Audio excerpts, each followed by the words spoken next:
We're hearing that thousands of people infected with contaminated blood in the 70s and 80s face having their annual payouts reduced under proposed government reforms. The move could leave victims £7,000 a year worse off. About 5,000 patients were infected with HIV, hepatitis C or both after receiving the infected blood. Campaign groups, angered by the plans, have secured an urgent debate over the issue in the Commons today. Members of the campaign group Tainted Blood will be protesting outside the House of Commons this morning ahead of that debate. The co-chair of Tainted Blood, Joseph Peaty, is live on the show now. Joseph, good morning to you. Good morning to you. So these payouts that you refer to then, what are they? Okay, so over the years, the government have set up different support schemes in relation to the impact of these infections.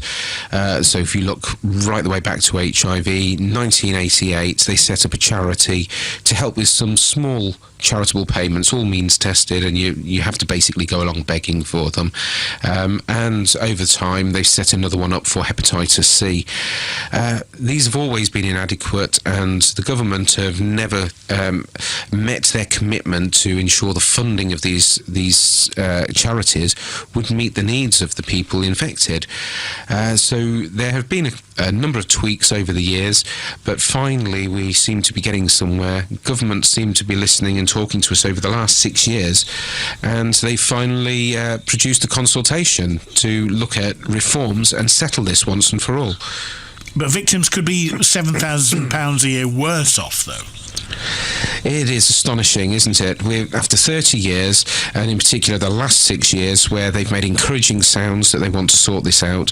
In fact, we saw last year David Cameron making an apology in the Commons, him standing there and declaring that we're a wealthy country, we could do more to help these people, we should do more, and if he was standing here as Prime Minister after the election, he would do it. And here we are with the Department of Health consultation, where they propose to either keep the schemes exactly the same when we know they're unfit for purpose, or to cut them to the tune of several £1,000s a year. I think a lot of people listening to this show at the moment, Joseph, will be unfamiliar with these payments and how they work. So could you tell me a bit more about that? Okay, so in terms of the infected community, of course, we've always argued that we should have compensation, that any payments, even if they don't want to call them compensation, should be of at least compensatory levels and should return people their independence, their life, their quality of life, their ability to live, even though they may have lost jobs and they may experience illness where they need to pay for instance, care or specialist equipment.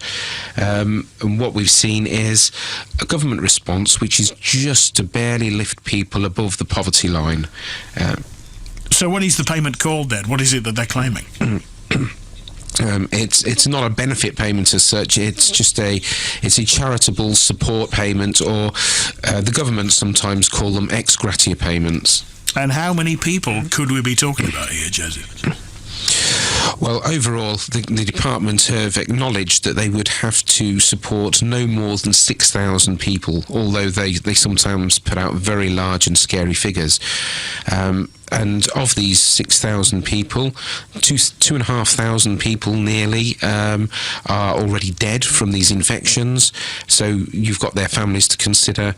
And for the remainder, then obviously they need help to live their lives. And these are people who were infected with contaminated blood in the 70s and 80s through no fault of their own. No, absolutely. Everybody was completely innocent in this when it came to getting infected. Many were children, many died as children, and for those that have survived, of course, they were children once upon a time. They may be grown adults now and still campaigning 30 years on, rather like myself. But yeah, we knew nothing about it. Our parents knew nothing about it. And so there's a protest as we speak then? So at this moment, yeah, we've had a protest going on since 9 o'clock this morning opposite Parliament. We've had a good turnout, and fortunately we've had quite a nice day to help us in our efforts. A little bit later on there will be a debate in Parliament, and I really am hoping that our anger and frustration and our dismay will come across to the Minister through our MPs, who frankly, must be sick of having to come back to the Commons again and debate again why it is that this hasn't been sorted out. In the past, the Commons MPs have said they want this sorted. It looked as though David Cameron did too, and yet for some reason we're still here with the Department of Health either fudging it or stringing us along, and you have to wonder what the obstacle is. The only one we can see is the Treasury and George Osborne in particular, who is completely out of step with the rest of government. Joseph, thank you very much. Your story you'll be hearing more about in the news later on in the day. Joseph Peaty, co-chair of Tainted Blood.